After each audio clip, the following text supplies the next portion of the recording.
So the main objective for this topic is to learn how to write down the formulas for ionic and covalent compounds, and also if we have the formula for a compound, we need to be able to identify the compound as ionic or covalent, and also we have to be able to write down the names for the different compounds.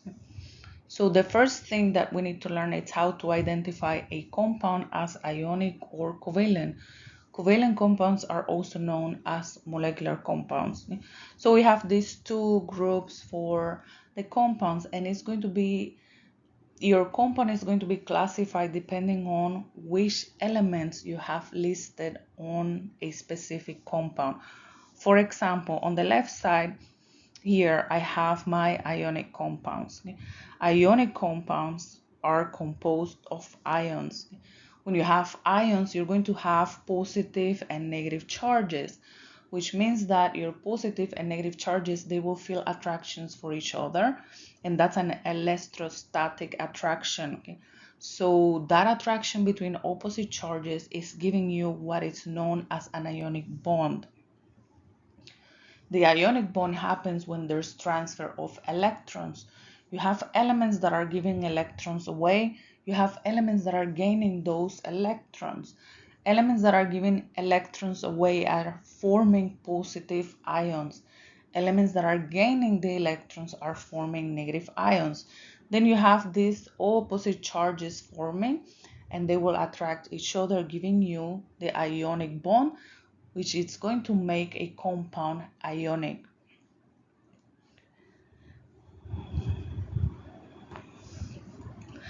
So we know that on the periodic table, metals tend to form positive ions, right? They tend to give electrons away. The non-metals, they tend to form negative ions, so they tend to gain electrons. So it is expected that if the metals are giving electrons and the non-metals are gaining electrons, right, you can have ionic compounds form between your metals and the non-metals on the periodic table. So that's an easy way of identifying an ionic compound. For example, you can check the formula of an ionic compound to see if they contain a metal. So usually that's the first thing that we look at when we have the formula of a compound. We're going to check for the presence of a metal. If your compound has a metal, it's going to be classified as an ionic compound. There are ionic compounds that do not contain a metal. There's just one exception, and it's when your compound contains this right here. The name is ammonium, and that's what is known as a polyatomic ion. You don't have a metal, you have nitrogen and hydrogen, right? Those are two nonmetals bonded together, but the molecule NH4 actually has an overall charge, which is a positive one charge. Since it's a positive charge, it can actually form this electrostatic attraction with negative ions to give you an ionic compound, even if you don't have a metal present. Okay? So for ionic compounds, you're looking for two things. If you have a metal present in the formula, or if you have NH4.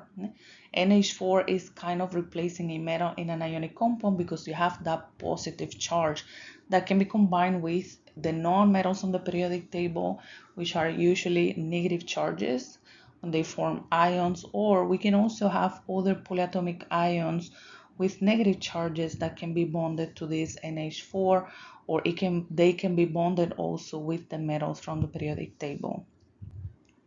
When we look at the covalent compounds, in general, covalent compounds are going to form between nonmetals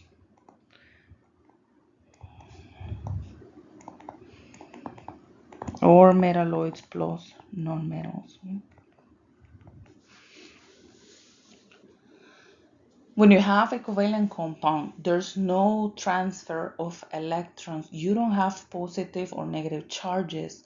What is happening in a covalent compound is that the electrons are being shared between the elements forming the compound. So sharing electrons means that you're forming a covalent bond. So whenever you have covalent bonds, your compound is going to be classified as covalent or molecular. We don't have positive or negative charges for those. When we are trying to identify a compound as covalent or ionic, you're looking at the formula, you're trying to identify if you have a metal or NH4. If you have a metal or NH4 present, it means that you have an ionic compound. If you don't have a metal or NH4 present in your compound, then it means that you have a covalent compound. The classification of a compound as ionic or covalent is very important because everything that we're going to do is going to depend on the classification of the compound.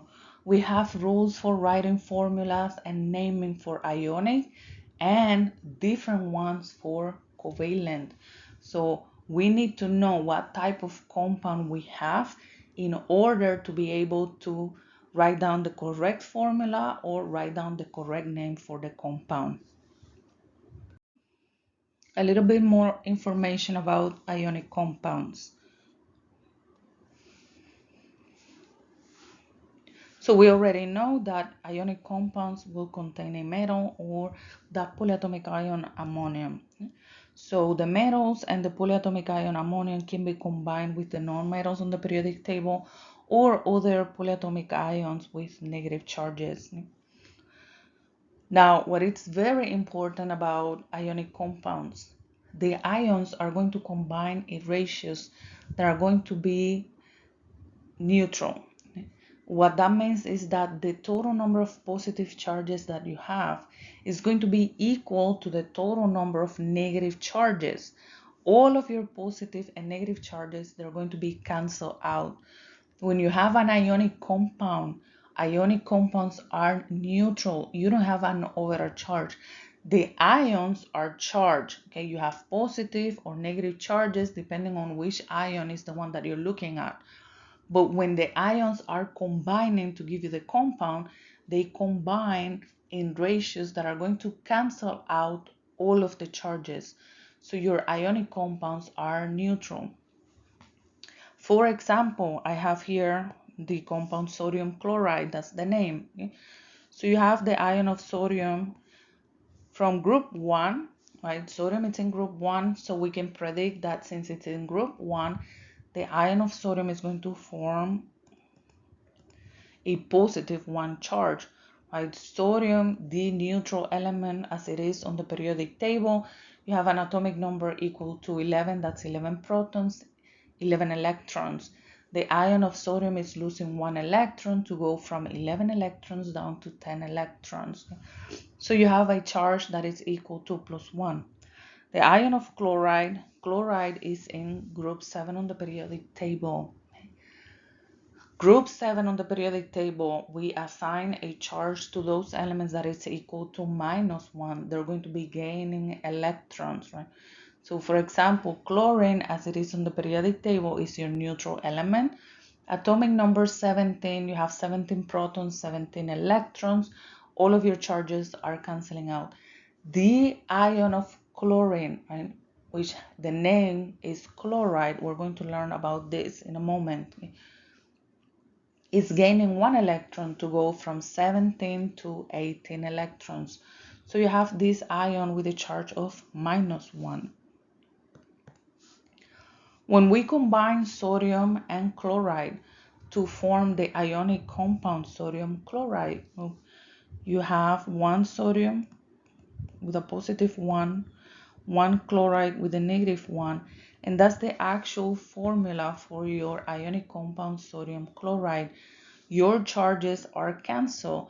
You have 1 positive charge, 1 negative charge, so you have a neutral compound because all of your charges are canceled out.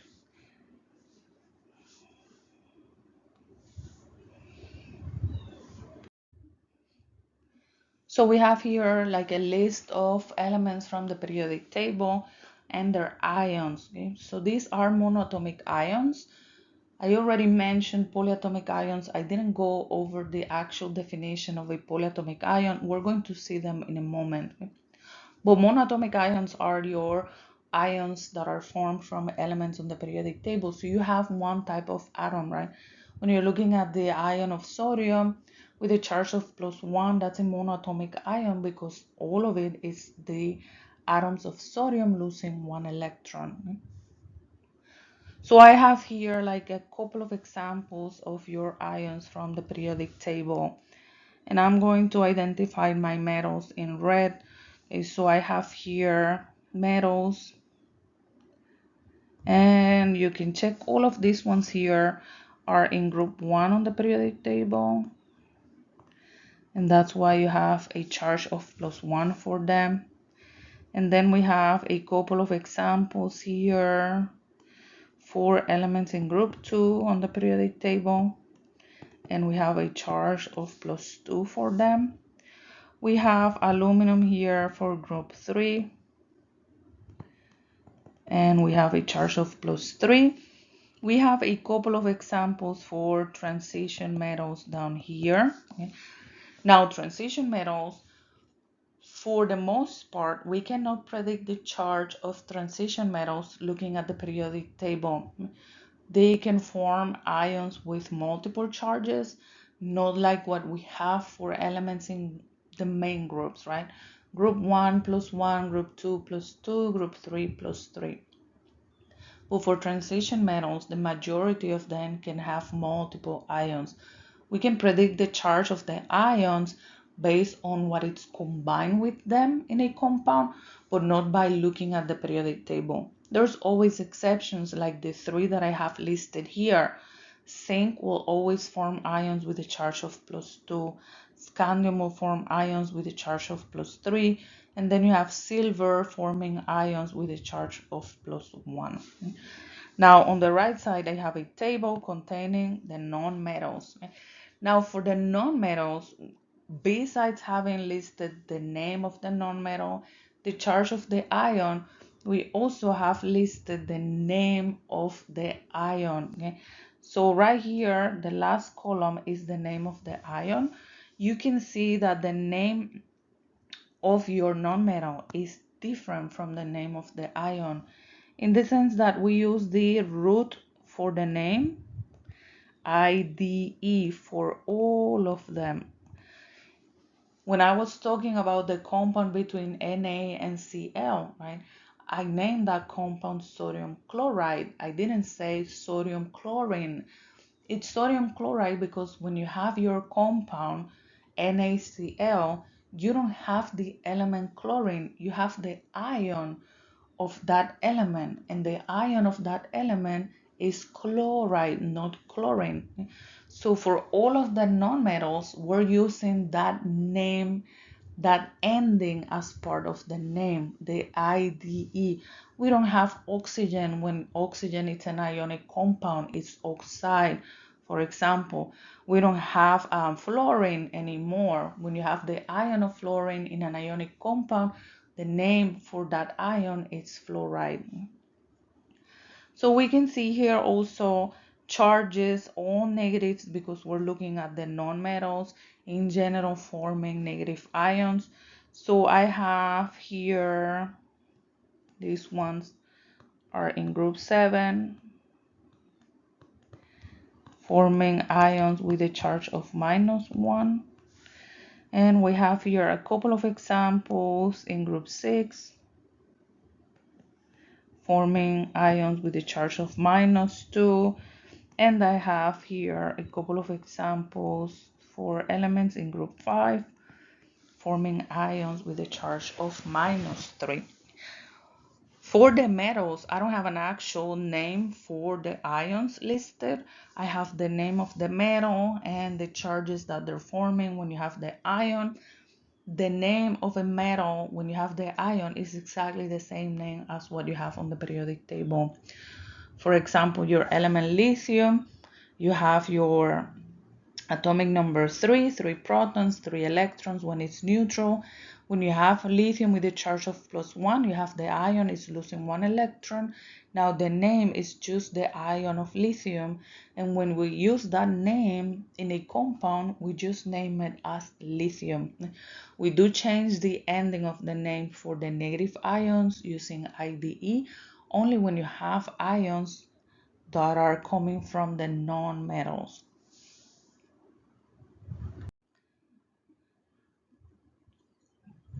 I talk about ammonium, right? When you have nitrogen combined with hydrogen, you have an overall charge of a +1.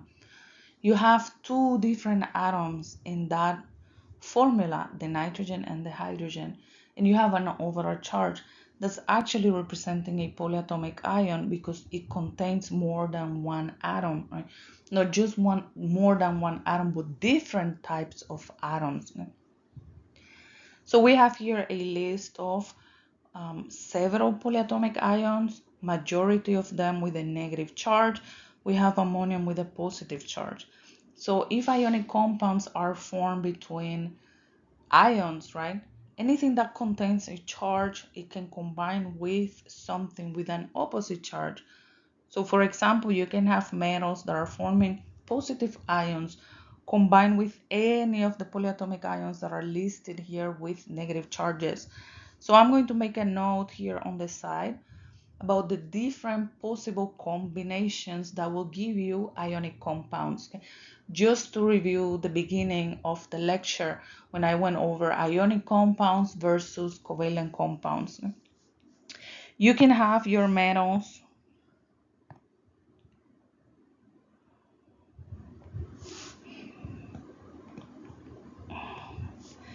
metal combined with non-metals,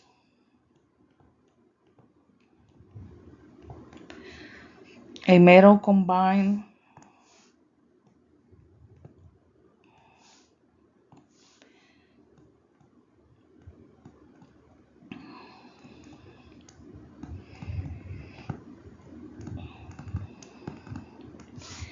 and a negative polyatomic ion. Okay? Because metals are forming positive ions, losing electrons, they can combine with any of the negative polyatomic ions that you have listed here. Right? The metals from the periodic table losing electrons, the non-metals gaining those electrons will give you also ionic compounds. And then you have the other option, combining your ammonium ion, which is positive, right, with non-metals, or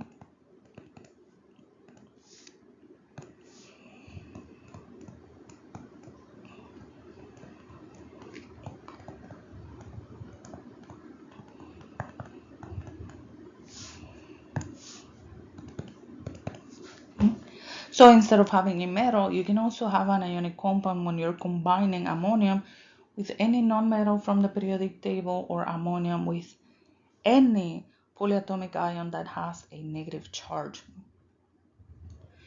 So when you have a formula to identify your compound as ionic, you're going to be looking for the presence of a metal or NH4. Now the positive ion in the formula for an ionic compound, it's always listed first. So the first thing that we get to see in a formula is actually represented by the positive ion, which is the metal or NH4. When we're writing down the formulas for ionic compounds, we need to know the charge of the ions that we're combining. We need to remember that the metal is always listed first on the formula, or the positive ion. If you don't have a metal, you will have NH4. That will be listed first on the formula. And now we also need to remember that ionic compounds, your ions are combined in a ratio that is going to give you a neutral compound.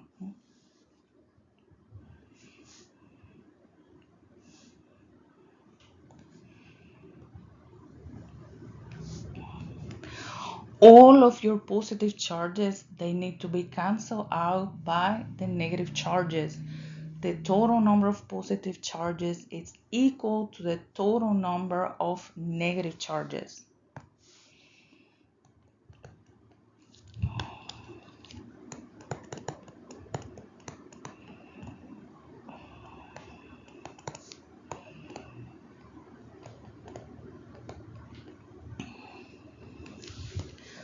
Now, not all of the ions that you're combining are going to have the same charge. And you can have like ions like sodium chloride. Sodium is +1, chloride is -1. Your charges are canceled, right? And you have your formula NaCl.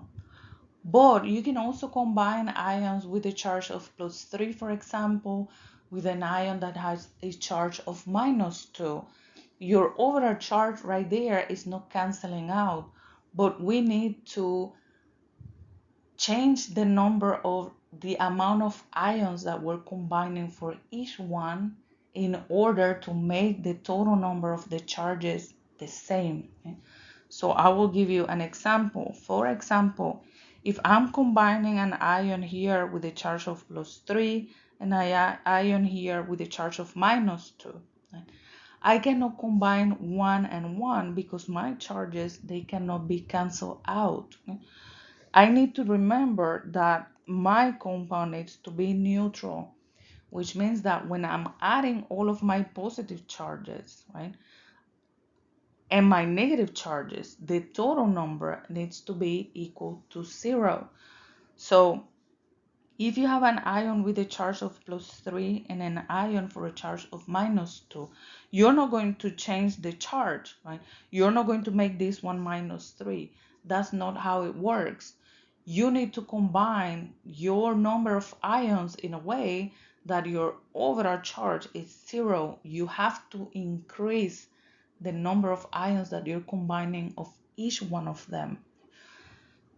So you cannot change the charge of the ions to make them the same because that's not how it works. Something that forms an ion with a -2 charge on the periodic table is giving you a charge of -2 because it's gaining 2 electrons to have the same number of electrons as a noble gas.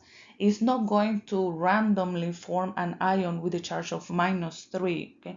The charges exist because the elements are losing or gaining electrons to have the same number of electrons as a noble gas. Okay?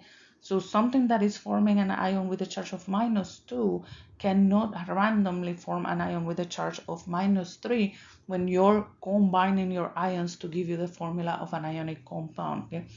Those are the charges that we assign from the periodic table.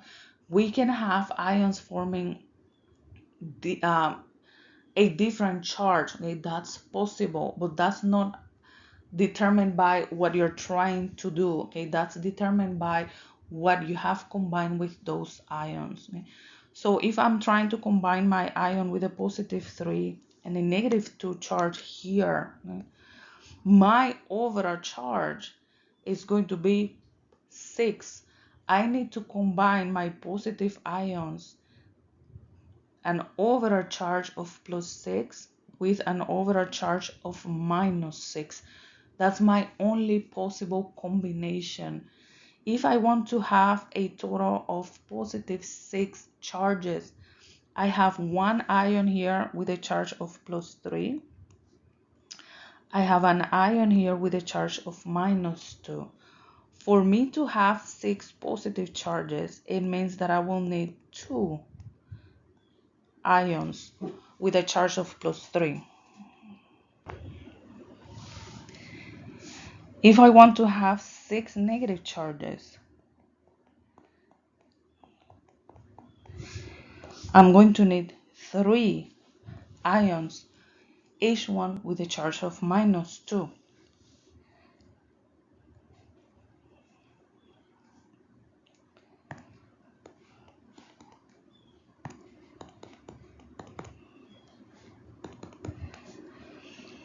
Two ions, each one with a charge of +3, is giving you an overall charge of +6. 3 ions, each one with a charge of -2, is giving you an overall charge of -6.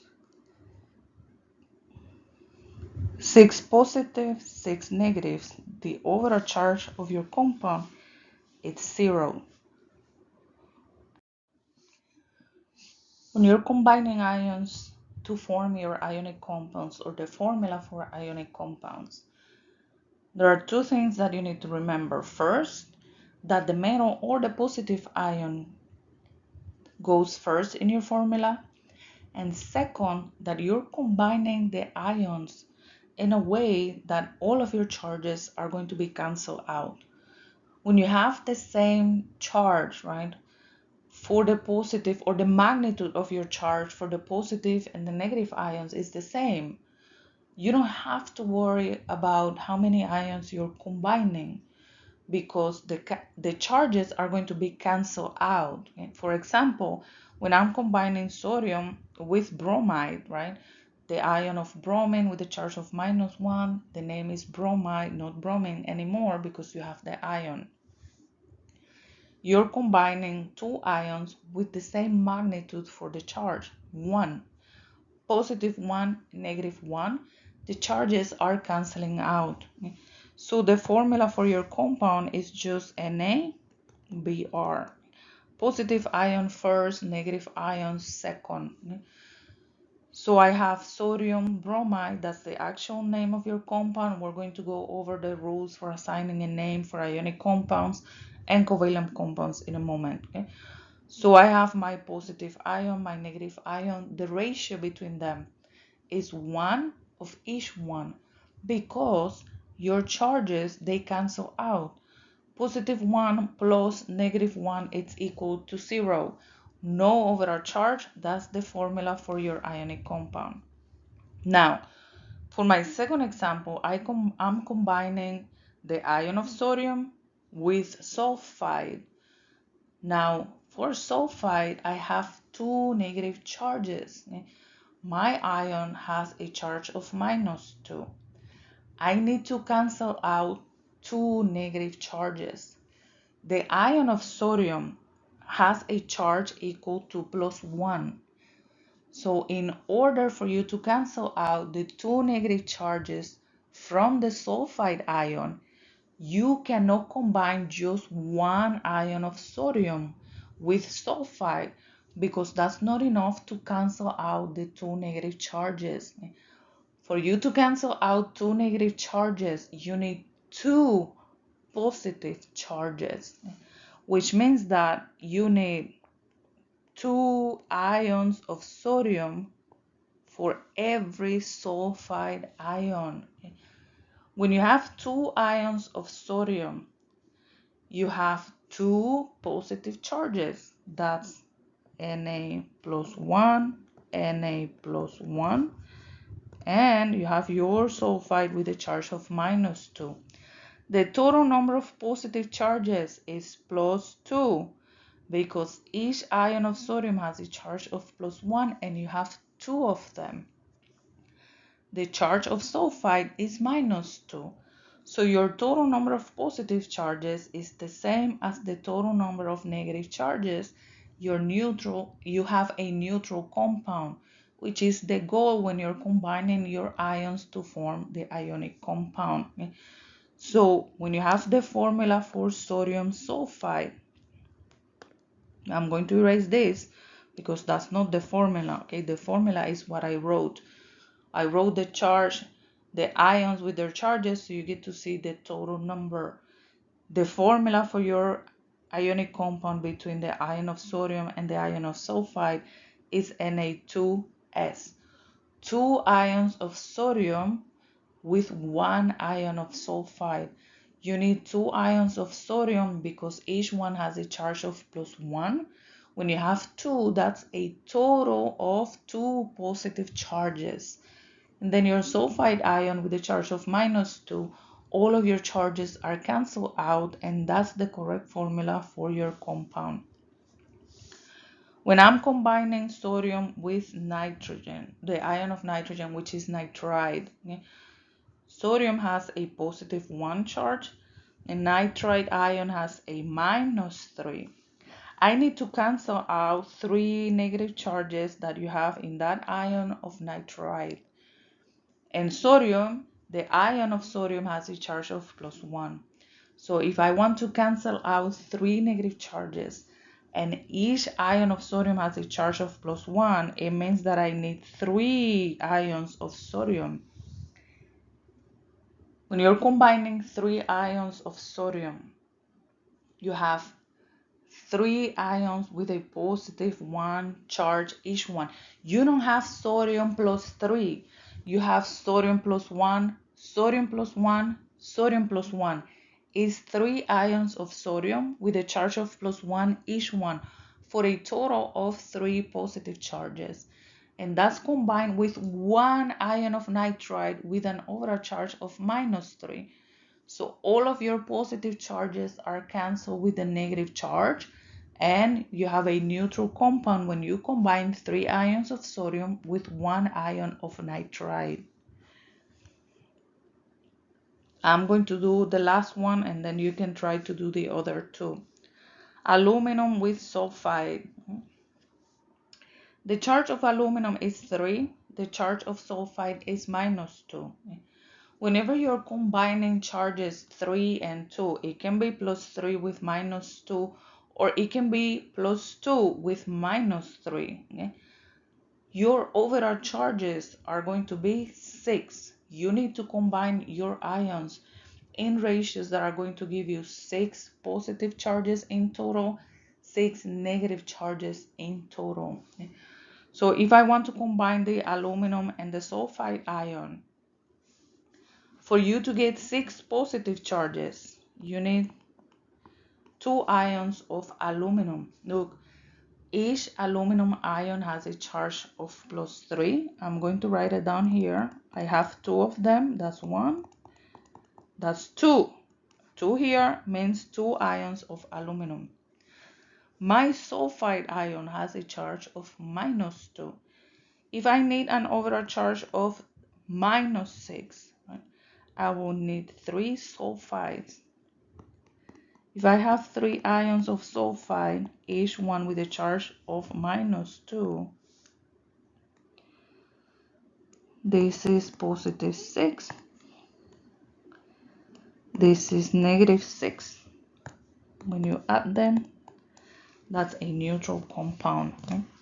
So I'm combining 2 ions of aluminum, each one with a charge of +3, because aluminum is in group 3, it will form ions with a charge of +3. And I'm combining those 2 ions of aluminum with 3 ions of sulfide. The sulfide ion, sulfur is in group 6 on the periodic table. It forms ions with a charge of -2. When you have 3 ions of sulfide, that's an overall charge of -6. So your 6 positive charges for the aluminum are being canceled out by the 6 negative charges from the sulfide ions to have a neutral compound. So the ion of aluminum combines with the ion of sulfide in a ratio that is 2 ions of aluminum for every 3 ions of sulfide.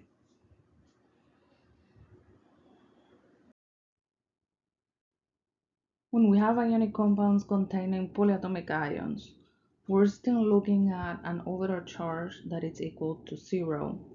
So we're still combining the positive and negative ions in ratios that is going to give you the same total number of positive and negative charges. So when we add up all of the charges, we get a 0. Now, when you have a polyatomic ion, we have a charge, and that charge corresponds to the whole unit.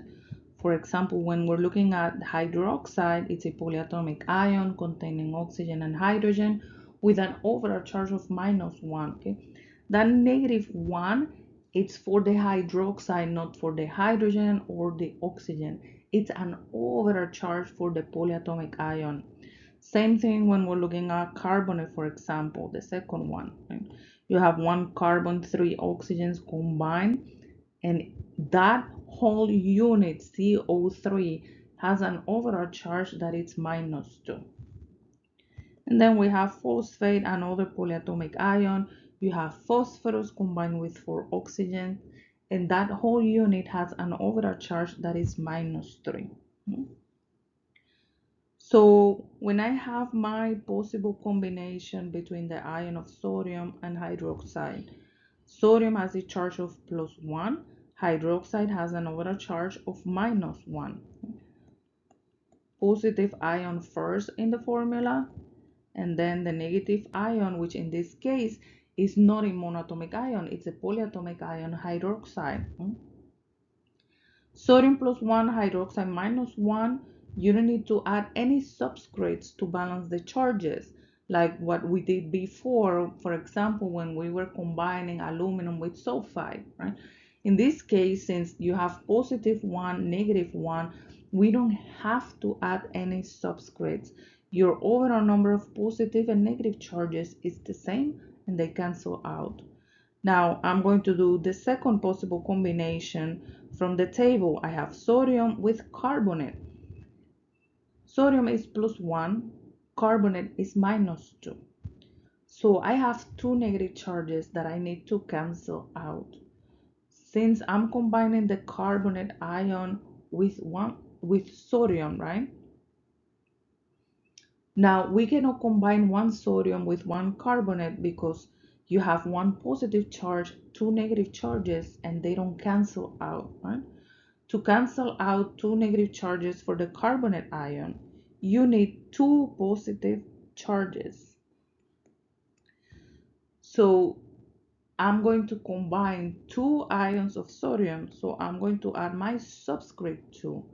That means that I have two ions of sodium combined with one carbonate ion. Look, overall charge here for the positive part, you have two positive ions, right? Two sodium ions is a total of two positive charges. The carbonate ion is -2, and you have two positive charges because you're combining one carbonate with two sodium ions. That will give you two positive charges, -2 for the overall charge of your polyatomic ion carbonate.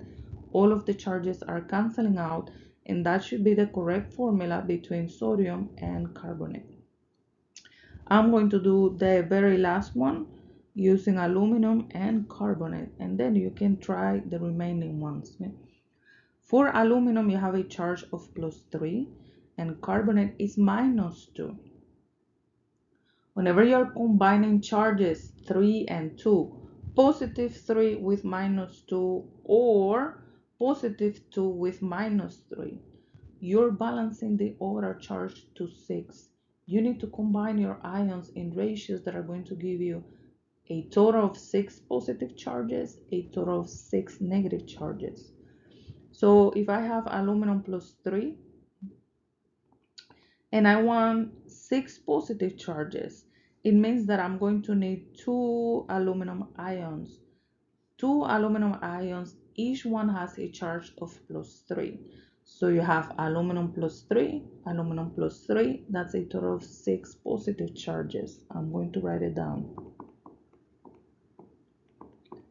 When I add my subscript here, 2, it means two ions of aluminum, okay? So I have my two ions of aluminum, each one with a charge of +3.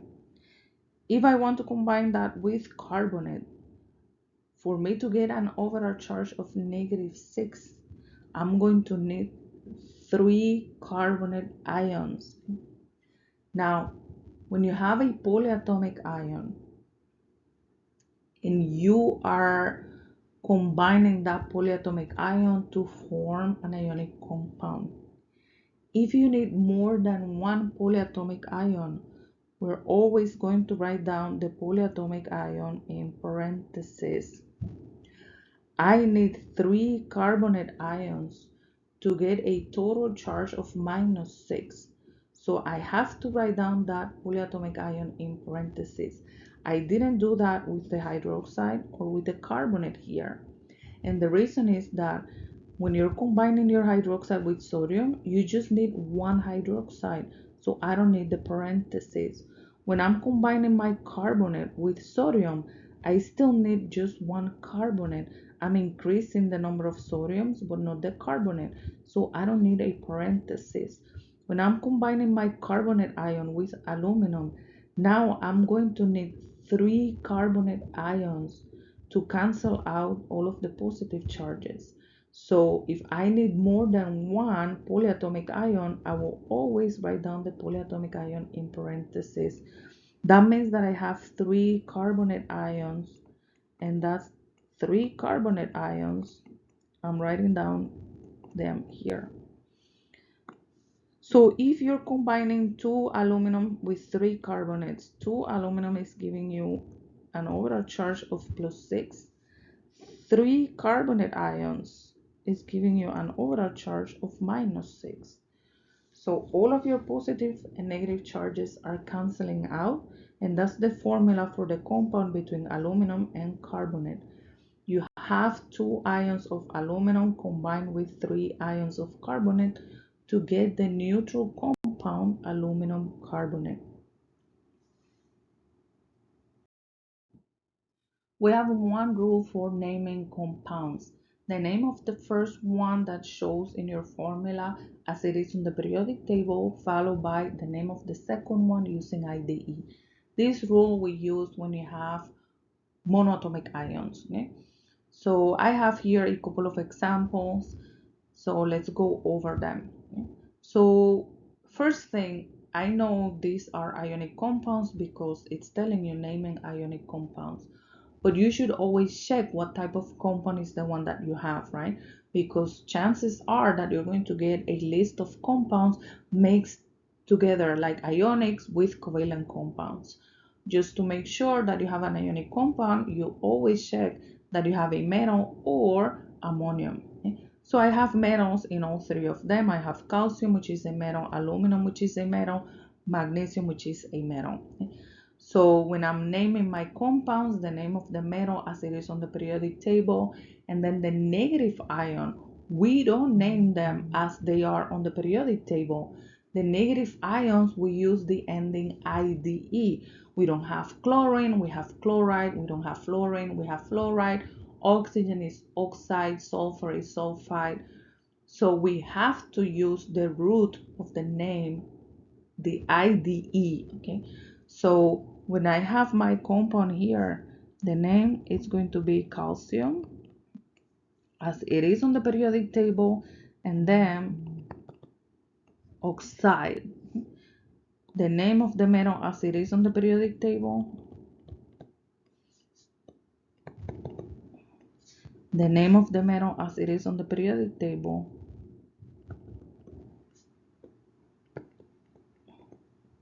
but the non-metal, we use the IDE as part of the name. Naming ionic compounds containing polyatomic ions, we don't have to change anything on the names. If you have ammonium, for example, the name of your polyatomic ion is ammonium. If you have sulfate, the name is sulfate. We're not changing anything. We just change the name of the ions, the non-metals.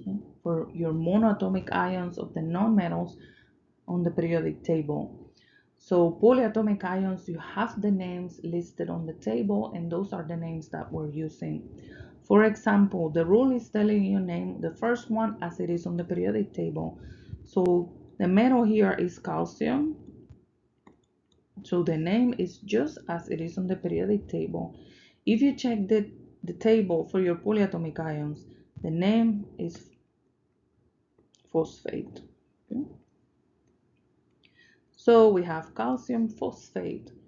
And then the second one here, the metal is still calcium. The polyatomic ion that we have, you can check the periodic, not the periodic table, sorry, the table with your polyatomic ion. And the name for that polyatomic ion is acetate. So the name of your compound on the left is calcium phosphate. For your compound on the right is calcium acetate. So we're using the name of the metal, the name of the polyatomic ion.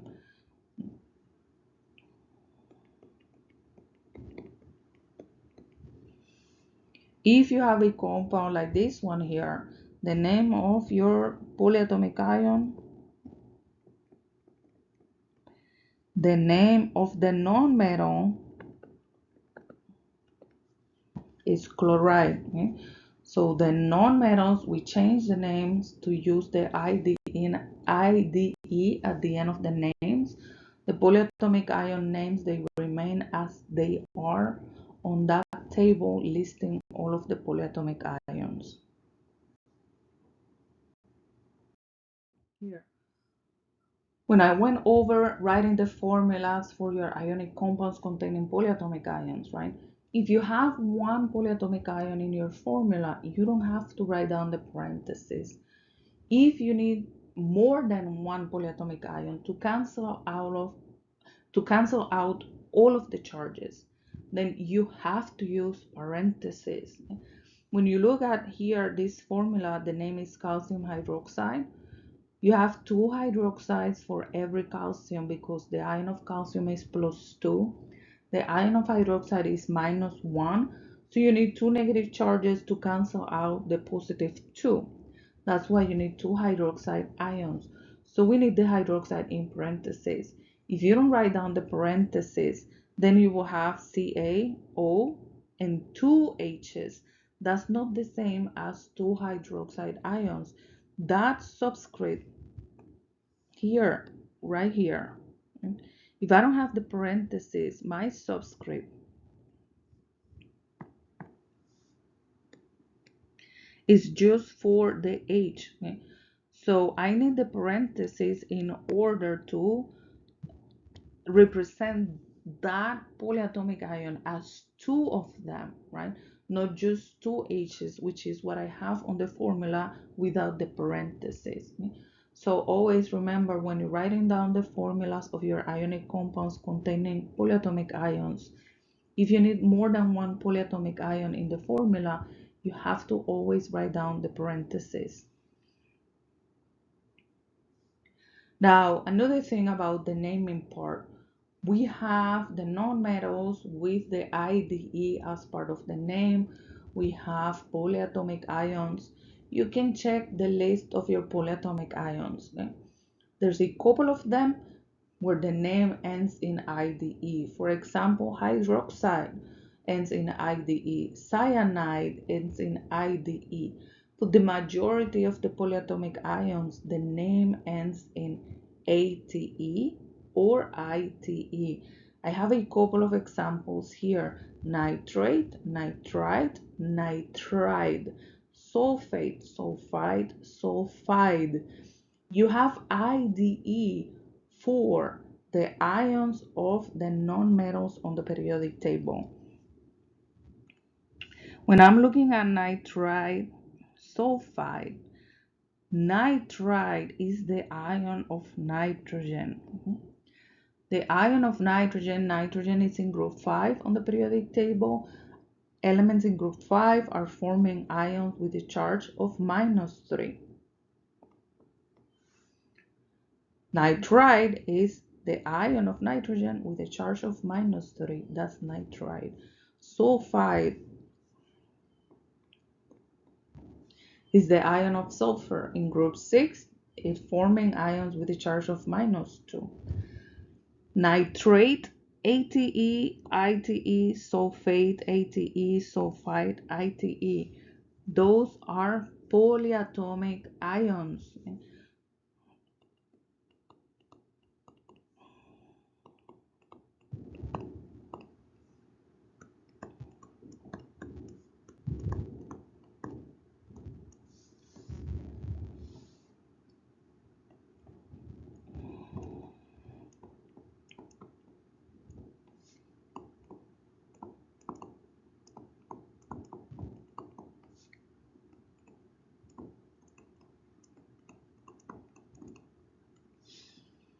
If I have calcium sulfate, calcium sulfite, calcium sulfide, calcium sulfate, calcium sulfide, calcium sulfide, three different things. IDE is the ending of the name of the ions, monoatomic ions for the nonmetals on the periodic table. ATE, ITE, those are names for polyatomic ions. Nitrate, nitrite, nitrite.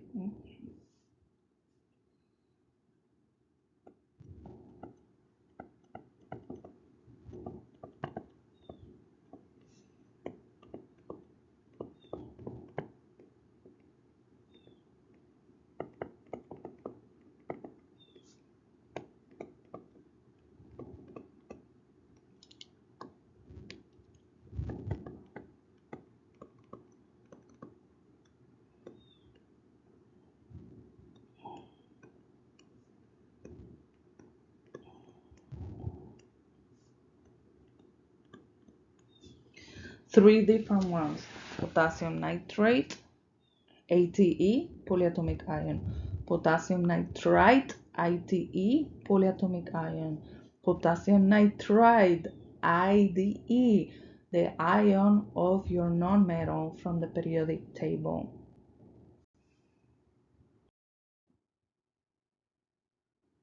The rule that we use to name ionic compounds is the name of the first element that you get to see in the formula as it is on the periodic table, followed by the name of the nonmetal, right? If we don't have polyatomic ions, we will have the nonmetals, and the name for the ion of the nonmetals will end in IDE. The same thing we use for ionic compounds containing transition metals, right? You have the name of the metal, which is the first element that you get to see in the formula as it is on the periodic table, and then we use the name of the nonmetal with the IDE. If I want to name the two compounds that I have listed here,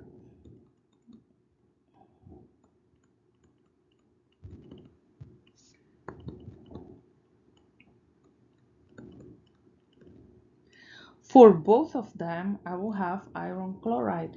The metal is iron. The negative part in your compound is the ion of chlorine, which is chloride. So the name for both is iron chloride. When we have compounds containing transition metals, we need to add something else as part of the name. We have the formulas, and you get to see that you have two different compounds. The one on the left is FeCl2. The one on the right is FeCl3. It's not the same. It's two compounds containing the same elements from the periodic table, but we have two different compounds. They have different physical and chemical properties. So it makes sense that we have a different name for both of them because it's not the same compound. So when I have iron chloride, the one on the left, FeCl2, iron chloride, the one on the right, FeCl3, the difference between the two is not just how many chloride ions you have in each one, it's also the charge of the metal. When you have transition metals, we cannot assign the charge to the metal looking at the periodic table. We can assign the charge to the metal looking at what you have combined with the metal. I have 2 ions of chloride combined with my metal on the left. I have 3 ions of chloride combined with my metal on the right side. So what I can do, and you don't have to find out the charge like this. This is the way that I will show you. Look, we know that the overall charge in your ionic compound is 0. When you add all of your positive, all of your negative, they need to add up to 0.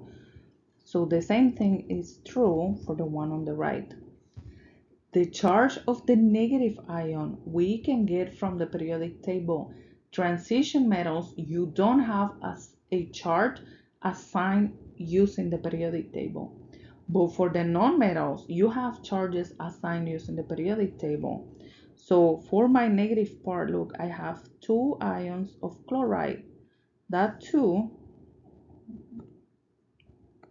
is my subscript here.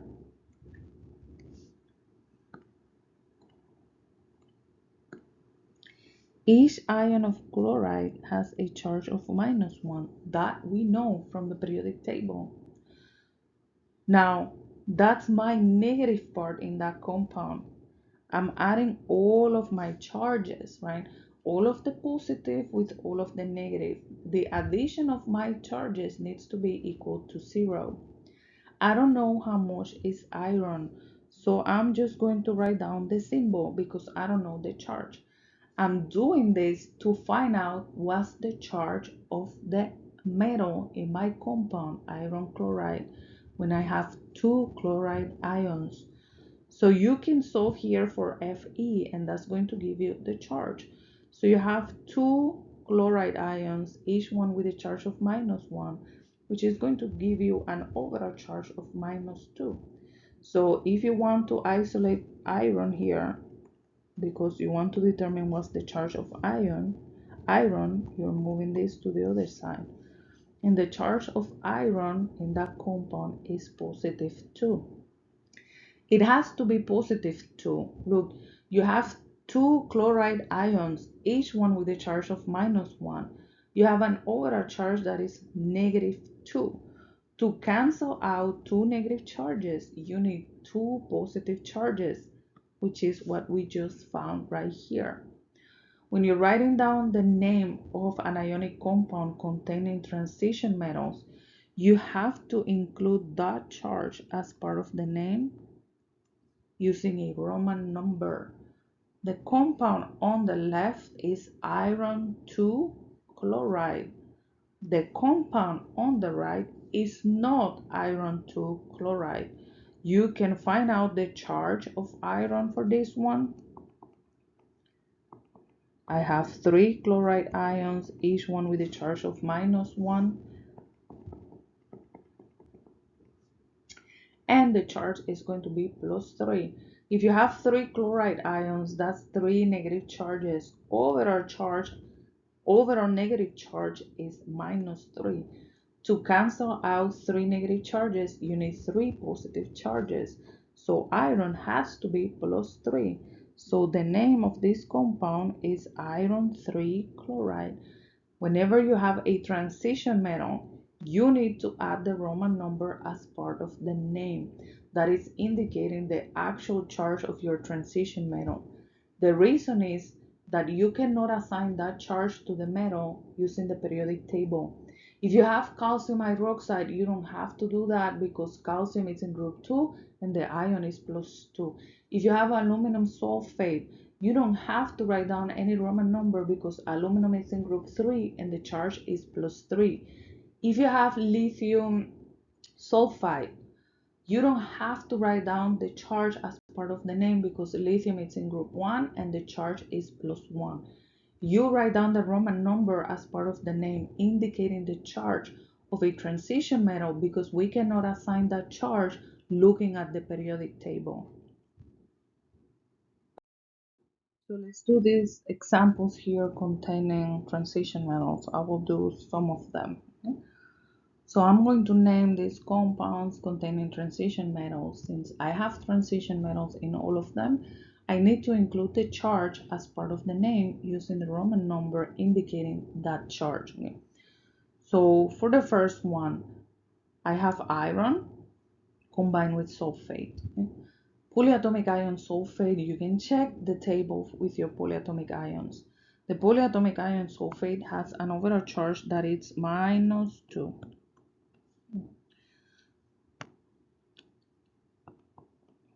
So to cancel out two negative charges, you need two positive charges, right? I don't have to do the equation adding all of your positive, all of your negative to get an overall charge equal to 0. You can actually check the charges and you can find out the charge of the metal like this. You're combining one ion of iron with one sulfate ion. The sulfate is -2, so to cancel out those two negative charges, you need two positive charges. Since you have just one ion of iron, it means that one ion of iron is going to have a charge equal to +2. So the name of your compound is going to be iron 2 sulfate. And now you can try the second one. Now you have two ions of iron, three ions of sulfate. Okay? So you need to find out what's the charge of your ion of iron. So you can write down that charge as a Roman number as part of the name. I'm going to do the last two here for copper, and then you can try to do the first one, and you can do the iron sulfate with 2 irons and 3 sulfates. When you look at my compound here between copper and oxygen, you know that oxygen is in group 6 and it's going to form ions with a charge of -2. So I'm going to write down the same thing for this one here. To cancel out two negative charges that you have for the oxide ion here, this copper is going to be +2. It has to be +2. You have just one ion of copper and you have one ion of oxygen, of the oxide ion, okay? So oxide is -2. To cancel out those two negative charges, you will need +2 for copper. So the name for this compound is copper 2 oxide. The name of this compound here is going to be copper oxide. You have the same ions. You have the ion of copper, you have the ion of oxide. So the name is copper oxide. The difference between the two is going to be the charge of the copper ion. So you need to find out what's the charge of the copper ion in your compound Cu2O. I'm going to do this one with the equation. The addition of my positive and negative charges, it has to be equal to 0. My oxygen, I have just one oxygen ion, subscript is 1, the charge is -2. Okay? That's the negative part. Now, I don't know how much is copper, but I know that I have 2 ions of copper and the charge is unknown. So I'm going to write down just Cu.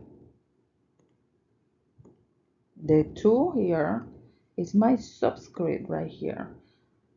In my formula, I have Cu2O. So that's 2 ions of copper with a charge that I don't know how much it is, 1 ion of oxide.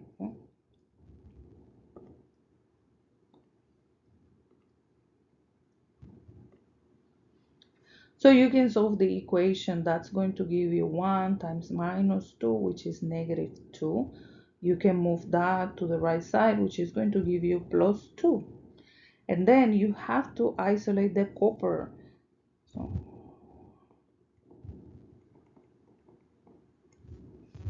which means that you have to divide by 2 on both sides. So you can cancel out that 2, and that will give you the charge of copper, which is going to be +1. You have 2 divided by 2, which is 1. So the name of your compound between copper and oxygen, when you have 2 ions of copper with 1 oxide ion, is going to be copper 1 oxide.